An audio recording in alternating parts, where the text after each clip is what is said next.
인생을 살면서 우리는 노년의 행복에 대해 생각합니다. 그 중에서도 80세는 특별한 나이라고 하는데요. 평균 수명이 늘어나고 장수하는 사람이 많아질수록 80대는 더 이상 예전의 80이 아닙니다. 50대, 60대, 70대 모두 전과 같은 나이가 아니며 아직 새로운 도전을 하며 행복을 느낄 수 있지요. 노후의 행복은 무엇보다 중요하기에 이를 어떻게 보낼지 계획을 세울 필요가 있는데요. 그렇다면 80세를 맞이하기 전에 꼭 기억해야 하는 일들은 무엇일까요? 노년을 어떻게 보내느냐가 한 사람의 인생에 무척 중요하지요. 많은 분들이 가족, 친구, 건강, 취미, 여행 등 여러 고민이 깊으실 겁니다. 오늘은 많은 현인들과 전문가들이 말하는 80대로 들어서기 전 혼자서도 행복하기 위해서는 꼭 기억해야 하는 일들을 알아보겠습니다. 아름다운 노후를 만들기 위해서 해야 하는 것들, 이것만 지키고 살아도 우리는 충분히 행복하고 아름답게 나이 들어갈 수 있습니다. 듣기 전 구독과 좋아요, 알림 설정은 항상 정말 큰 힘이 됩니다. 첫 번째, 80대가 되기 전 노년 행복을 위해서는 건강을 무시하지 마세요. 많은 사람들이 나이가 들며 과거에 자신의 건강을 자만하여 소홀히 했다고 후회하지요. 건강은 절대 자만하지 말라고 하는 말은 괜한 말이 아닙니다. 건강은 건강할 때 유지하고 관리하는 것이 중요한 법이지요. 70대, 80대에는 과로하지 않아야 합니다. 젊어서는 아파도 약 먹으면 회복이 금방이지요.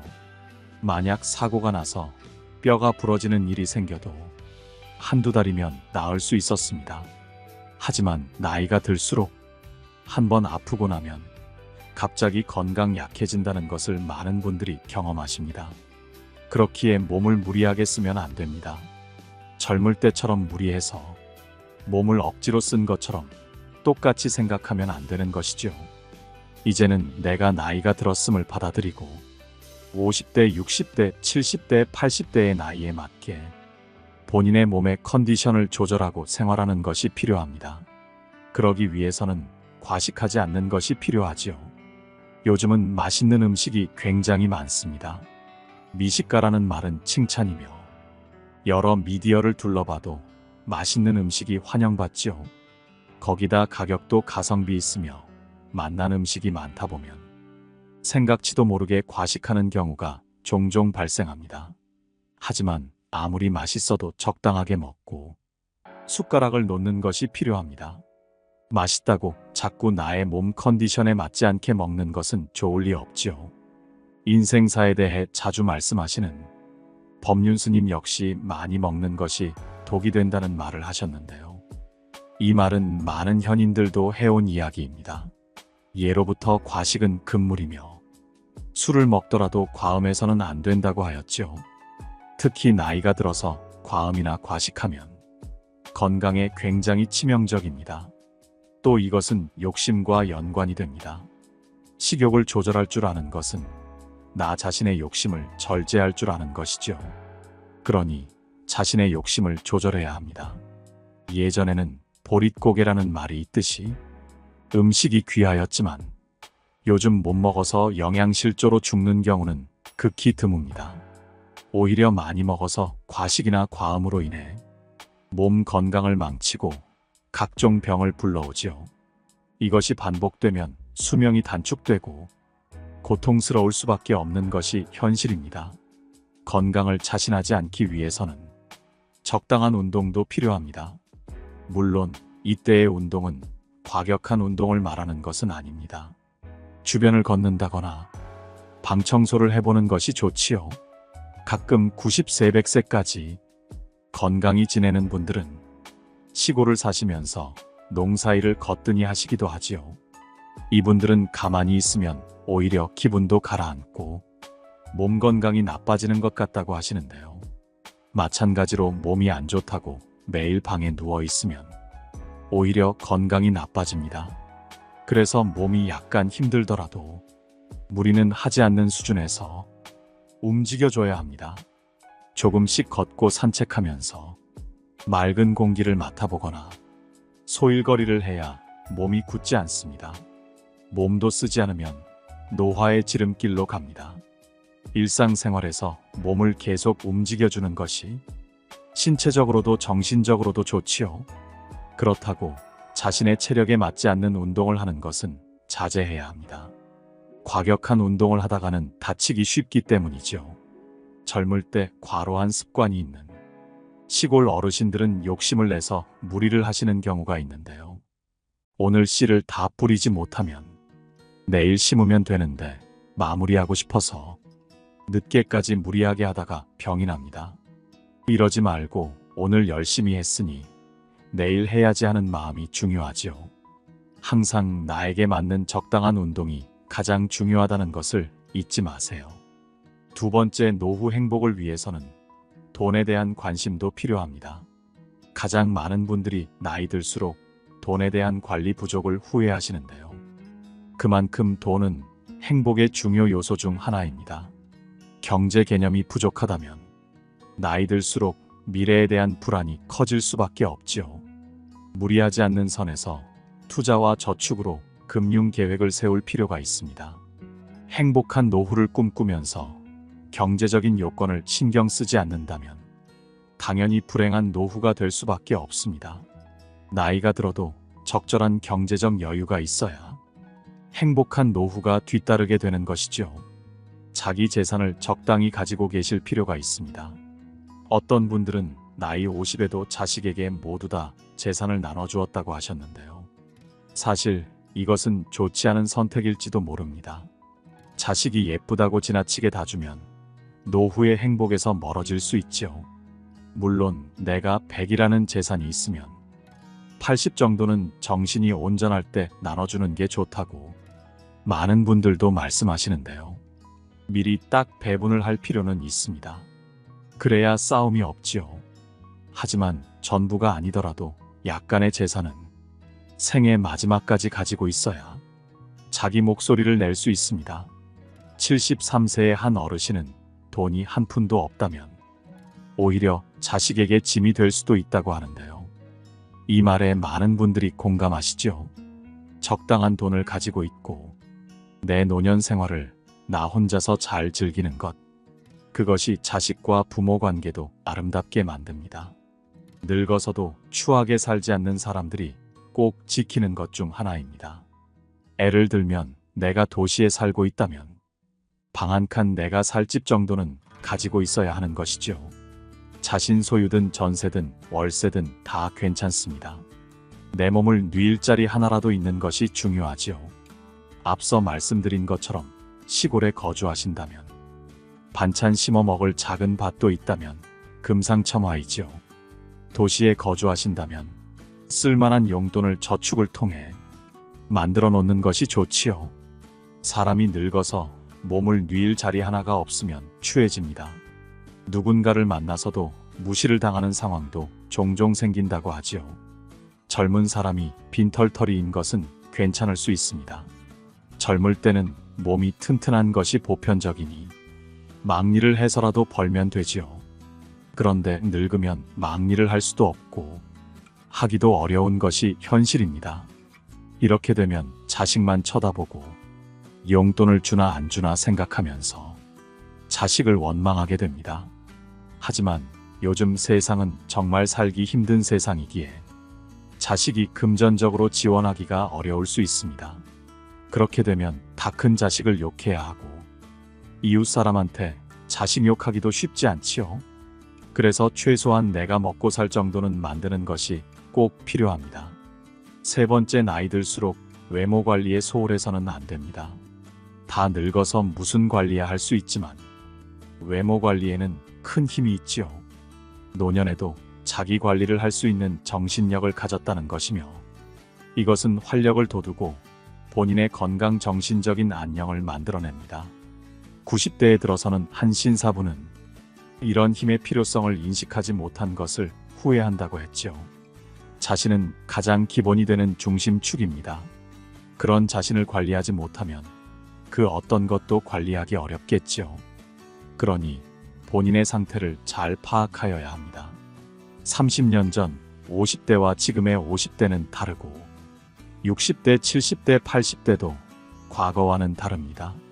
요즘은 젊게 자신의 인생을 즐기며 행복하게 사려는 분들이 많고 과거에 비해 외모에 신경 쓰는 사람들이 늘어나고 있습니다. 특히 얼굴에 신경을 많이 씁니다. 이런 변화는 60, 70대도 마찬가지입니다. 한 여성분은 나이 들수록 얼굴을 가꿀 줄 아는 것이 나의 내면을 드러낼 수 있는 것이라고 하시더라고요. 물론 외모를 신경 쓴다고 내면을 챙기지 않는 것이 아니라 외모를 신경 써서 그만큼 젊고 활기차게 살려고 노력한다는 의미겠지요. 그렇다고 수술을 할 필요는 없습니다. 물론 외면을 바꾸는 것에 가장 빨리 효과를 보려면 수술을 생각하시겠지만 의사들의 말에 따르면 이것은 습관을 이기지 못한다고 합니다. 아무리 수술을 잘해도 얼굴 습관이 바뀌지 않으면 몇 년 지나 다시 수술하러 올 수 있다고 하지요. 나이 40이 넘으면 자기 얼굴에 책임진다는 말이 있습니다. 나이를 먹으면 그 사람 얼굴이 그 사람을 여실히 보여준다는 말은 많이 들어보셨을 텐데요. 얼굴에서 그 사람이 살아온 내력과 성격, 지금 상태를 알 수 있습니다. 그 사람의 얼굴은 그 사람에 대해 많은 것을 말해주고 있기 때문이죠. 특히 표정 습관, 얼굴 근육을 잘 못 쓰면 문제가 심각해집니다. 그 모습이 그대로 얼굴에 나타날 수 있기 때문이죠. 하지만 얼굴 습관이 바뀌지 않는 이유는 무엇일까요? 많은 사람들은 마음이 편하지 않기 때문이라고 말합니다. 웃을 일이 없기 때문입니다. 마음이 편해야 웃지. 마음이 편해야 외모고 인상에도 신경 쓰지. 그래서 웃고 좋은 생각하면 인상이 좋아진다고 하죠. 하지만 살면서 그게 쉽지 않습니다. 성공만 있는 것이 아니라 실패도 있고 나이 들면서 더욱 들어가는 돈, 끊이질 않는 미래 걱정과 자식 걱정 등 근심이 가득합니다. 그래서 웃고 싶어도 웃을 수가 없다고 하십니다. 이 많은 사람들이 무심코 자기도 모르게 무표정이거나 심각한 표정을 합니다. 그러니 얼굴 습관을 고치기 어렵지요. 자신의 무표정한 얼굴을 보신 적 있으신가요?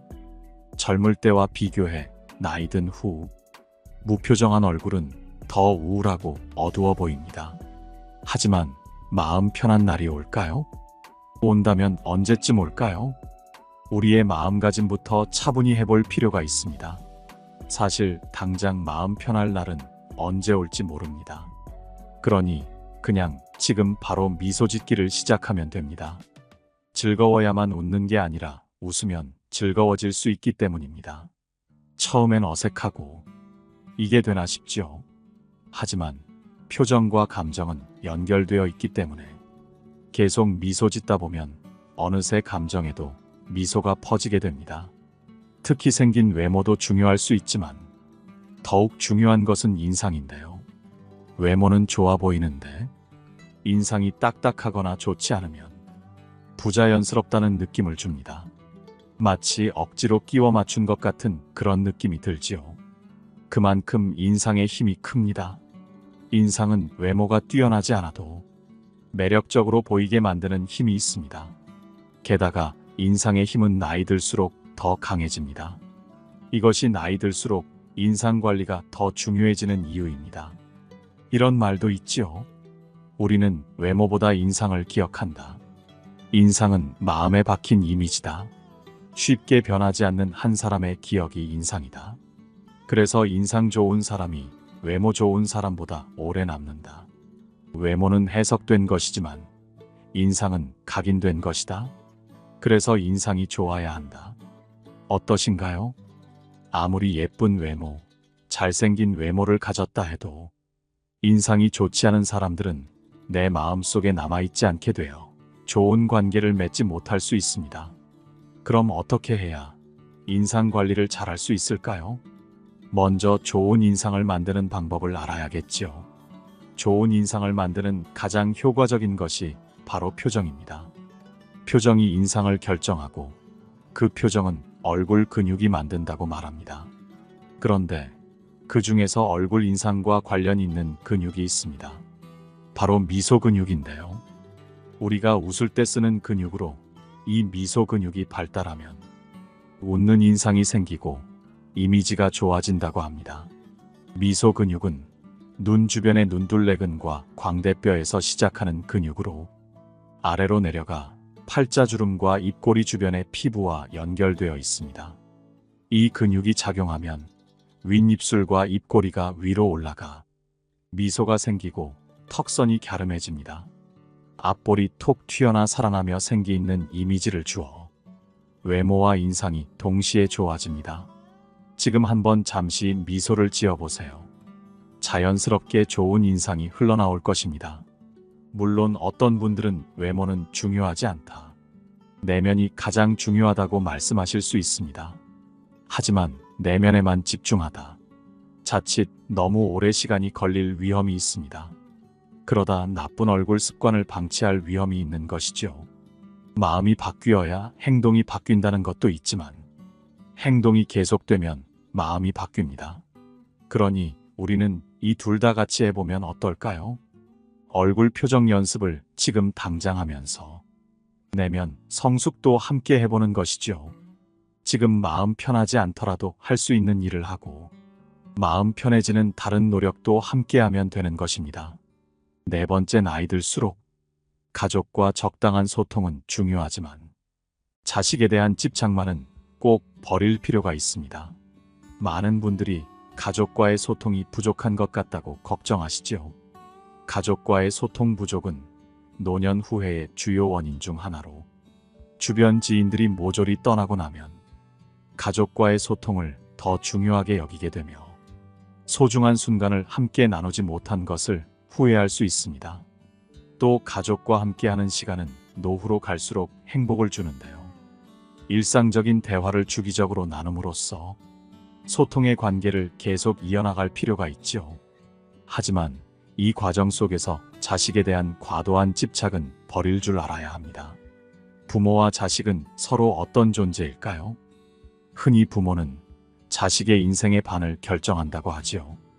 그렇다면 자식은 어떤가요? 자식 또한 부모 인생의 많은 부분을 결정한다고 하시죠. 자식들이 잘못될까봐 걱정하는 것은 집착 때문이라고 합니다. 하지만 집착이 잘못될 가능성을 더 키운다고 많은 전문가들도 전합니다. 자식들에게 가장 필요한 것은 받아들임일지 모릅니다.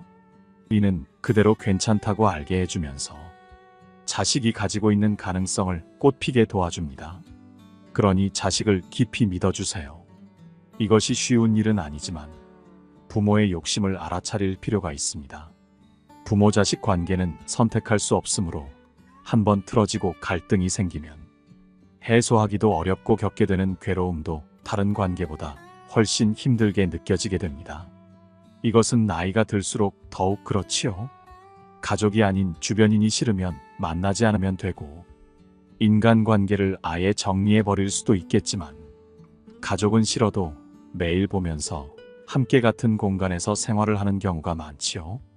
서로를 보면 스트레스를 받고 미운 감정도 생기게 되는 반면에 서로를 필요로 하는 이율 배반적인 상황 때문에 때로는 해야 할 말도 하지 못하고 감정을 속으로 삭히는 경우가 많습니다. 부모-자식 관계 갈등은 있으면 괴롭고 없으면 아쉬운 애증이 교차하는 상황으로 심리적 스트레스나 혼돈도 매우 큰 법이죠. 이런 갈등은 자식으로부터의 집착에서 시작되는 경우가 대부분입니다. 그러니 자식에 대한 집착을 버릴 필요가 있는 것이죠. 자식이 무조건 잘 되어야 한다는 집착은 물론이고 자식한테 바라지 않는 마음이 필요합니다. 법륜 스님의 인생 강해 중에서 내가 자식한테 바라는 것이 있기 때문에 자꾸 자식을 욕하게 된다는 말이 있는데 많은 분들이 공감하셨죠? 그런데 자식을 욕하는 것은 결국 내 얼굴에 침 뱉기이지요. 내가 어릴 때 키웠다고 이렇게 찾아와서 인사해주니 고맙다며 고마움을 느낄 필요가 있습니다. 용돈을 주면 고맙다. 나를 찾아오지 않아도 귀찮게 하지 않아서 고맙다. 늘 긍정적으로 생각하는 것이 정신적으로도 좋습니다. 어떻게 보면 무소식이 희소식이란 말처럼 자식이 자립해서 세상에서 혼자 잘 살 줄 안다면 가장 고마운 일입니다. 독립해서 내보냈는데 안 돌아오는 것은 당연한 자연의 이치이지요. 5번째, 나이 들수록 모든 사람과 잘 지내려고 할 필요는 없습니다. 모두에게 좋은 사람이 되려고 악착같이 노력하면 지치는 법이죠. 우리가 주변의 친구나 지인을 봐도 나 자신과 코드가 맞는 것이 있고 코드가 맞지 않는 것이 있습니다.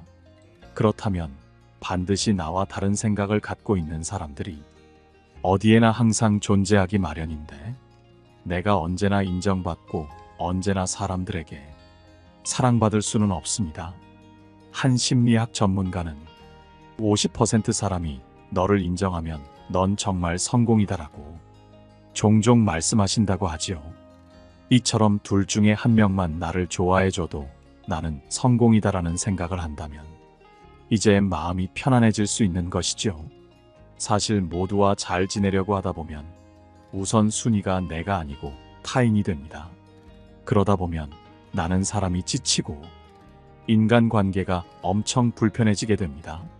그래서 지속적으로 편안한 관계가 될 수 없기 때문에 오히려 그 사람과 잘 지낼 수가 없게 되고, 뭔가 내가 더 잘하려고 애를 쓰다 보면 상대방도 부담을 느끼게 되고, 내가 잘해주고 나면 사람 마음이라는 게 저 사람도 뭔가 나에게 해주겠지라는 바람과 대가를 바라는 그런 마음이 생기지요. 이러다 보니 섭섭하고 서운하고 상처를 받게 되는 그런 악순환이 반복되게 됩니다. 그리고 억지로 내가 인간관계를 잘 지내려고 하면 그 관계는 수직 관계가 되는 것이 쉽지요. 잘 보이려고 하는 사람이 을이 되고 상대방은 갑이 되기 때문에 갑을 관계로 이어집니다. 그러니 모두에게 좋은 사람이 되고 인정받으려고 할 필요는 없습니다. 그저 상대에게 상처를 주지 않고 나의 모습을 보여주는 것이 나이 들수록 행복한 인간관계를 만들어 나가는 방법입니다. 92세의 한 어르신께서 젊은 사람한테 잔소리해서는 안 된다고 하시더군요. 입을 딱 다무는 것에도 연습이 필요하다고 합니다. 특히 자식하고 같이 살면 나이가 들수록 자식들이 자연스럽게 부모를 보살핍니다. 대부분 그렇게 되지요. 그런데 자식이 아예 부모 곁을 떠나고 절대 안 찾아오는 것은 부모한테 원인이 있는 것입니다. 그럴 때는 내가 잔소리가 많았구나, 결국 타인의 인생인데 너무 간섭했다 하고 깨달아야 합니다. 20살이 넘은 자식이라면 간섭을 하지 않는 것이 좋습니다. 하지만 자식이 성인이 되어도 이래라 저래라 하는 것이 부모의 특징이지요. 이것이 노인의 특징이기도 합니다. 그러나 자기 인생을 아름답고 행복하게 살기 위해서는 잔소리를 안 해야 합니다. 물론 같이 밥 먹으러 가자, 같이 놀러 가자, 이런 얘기를 전혀 하지 말라는 것은 아니지요. 의사 전달과 표현은 항상 중요합니다. 다만 인생에 큰 간섭을 하지 말라는 것이고, 누가 못했느니 이런 시비를 걸지 말라는 것이죠. 이것이 나이 들수록 취해지지 않고 행복하고 훌륭한 어르신으로 가는 법입니다. 6번째, 노년에는 너무 인색해서는 안 됩니다. 사람은 누구나 자식이 잘 되기를 바라고 이런 마음은 다들 비슷합니다. 그리고 이를 위해서는 복을 짓는 행동들이 필요하죠. 복을 지으셔서 작은 돈이더라도 여기저기 어려운 사람을 도와보세요. 단 1,000원이라도 타인을 위해 기쁘게 쓰는 것은 복을 짓는 일입니다. 그 복을 지으면 우리 자손들은 저절로 잘 된다고 하지요. 사람이 결국 생을 마칠 때 바라는 것이 2가지 있다고 하는데요. 하나는 내가 죽어서 좋은 데 가는 것이고, 다른 하나는 남은 자손이 잘 되는 것이라고 합니다. 그러니 내가 죽어서 좋은 곳에 가고 자손이 잘 되려면 인색하지 않고 남을 돕는 것이 필요합니다. 마음이 조금 너그러워야 하는 것이죠. 나이 들수록 인색해지는 것은 좋지 못합니다. 나이가 있는데 돈에 너무 악착같이 집착하고 물건에 집착하면 점점 더 초라해 보입니다. 젊을 때는 뭐든지 악착같이 모으고 열심히 노력해서 살려고 하면 예뻐 보이지만 나이 든 사람은 추해 보일 수 있지요. 그래서 나이가 들면 너그러워져야 한다고 합니다. 내가 가지고 있는 물건이나 옷도 형제나 친구지간에 누가 좋아 보인다고 하면 나눠주기도 할 줄 알아야 합니다. 어차피 죽고 나면 저 세상에 하나도 못 가지고 가지요. 죽고 나서는 태울 물건들이 됩니다. 하지만 내가 죽기 전에 필요한 타인에게 주면 선물이 되지요. 똑같은 물건인데 죽기 전에는 친구 자식이 좋아하는 선물이 되고 죽고 나면 귀신 붙은 물건이 되어서 아무도 안 들고 가게 되지요. 아까운 물건 태우기 아쉽지 않나요? 그러니 미리미리 조금씩 나누고 주는 마음도 필요합니다. 나누는 행동 자체가 집착을 놓는 것이라고 말씀하시죠. 그리고 이것은 복을 짓는 일입니다. 7번째, 나이 들어도 행복한 인생을 홀로 잘 살기 위해서는 새로운 경험에 열린 마음을 가져야 합니다. 많은 분들이 나이가 들면 새로운 일을 하는 것에 주저합니다. 특히 새로운 취미를 갖는 것에도 거부하시는 분들이 계시는데요. 새로운 경험의 부족은 나이 들수록 후회하는 일 중 하나라고 합니다. 지금 현재에 안주하고 편안한 일상에서 벗어나지 못해 새로운 경험을 전혀 쌓지 않을 것을 후회한다고 하시죠. 아무것도 하지 않으면 아무런 일도 일어나지 않는다는 말처럼 새로운 도전을 해야 삶도 풍요로워집니다. 또 이렇게 새로운 도전을 일부러 하지 않는다는 것은 자신의 꿈과 열정을 놓쳐버리는 것일 수 있습니다. 인생을 더 의미 있게 만들기 위해서는 자기 자신과의 조화를 찾아가는 것이 중요합니다. 새로운 도전 중 가장 가볍게 다가갈 수 있는 것은 노년의 취미 활동이지요. 나이 들어서 무슨 즐거움을 위한 취미 활동이지 않은 생각이 드실 수 있지만 이것은 나의 건강에도 도움을 줍니다. 특히 취미는 정신적인 안정과 스트레스를 해소하는데 도움을 줄 수 있습니다. 새로운 기술을 배우거나 창의적인 활동에 참여함으로써 정신적인 자극을 받을 수 있지요. 만약 몸을 움직이는 취미를 새로 만든다면 신체 건강에도 도움을 줍니다. 예를 들어 등산, 수영, 요가 등의 취미는 신체적인 건강을 유지하고 활력을 돋우는 것에 도움을 주지요. 이뿐만이 아닙니다. 노년에 외로움을 느끼는 분들이 많으실 텐데요. 취미 활동을 하는 것은 사회적인 연결을 형성하는 데 도움을 줄 수 있습니다. 동호회나 그룹 활동에 참여함으로써 새로운 사람들과의 교류를 통해 사회적으로도 새로운 인간관계를 만들고 좋은 만남을 가질 수 있습니다. 또한 노년의 취미는 새로운 기술을 배우거나 창의적인 아이디어를 발전시키는 기회를 제공하지요. 그래서 나이가 들어도 새로운 취미를 꾸준히 하는 사람은 자신의 잠재력을 발견하고 발전시킬 수 있습니다. 자신이 좋아하는 일에 시간을 투자하고 성취감을 느끼는 것은 삶의 만족도를 높일 수 있습니다. 그리고 이것은 노년의 행복을 만들어내지요. 그러니 노후의 행복을 위해서는 여러분들도 차근차근 준비하실 필요가 있습니다. 인생에서 행복하기 위해 다양한 방법이 있겠지만 나이가 들수록 그에 맞는 방법이 있지요. 행복이란 무엇인가에 대한 답은 각자 다르겠지만 최고의 행복은 다름 아닌 지킬 것은 지키고 만족하면서 즐기는 능력이 아닐까 싶습니다. 80세의 벽을 넘어 인생 후반전에 복이 가득하셨으면 합니다. 하루하루 여러분의 인생이 황금빛으로 물들어가길 바랍니다. 이상으로 인생의 지혜였습니다. 구독과 좋아요, 알림 설정은 큰 힘이 됩니다. 오늘도 들어주셔서 정말 감사합니다.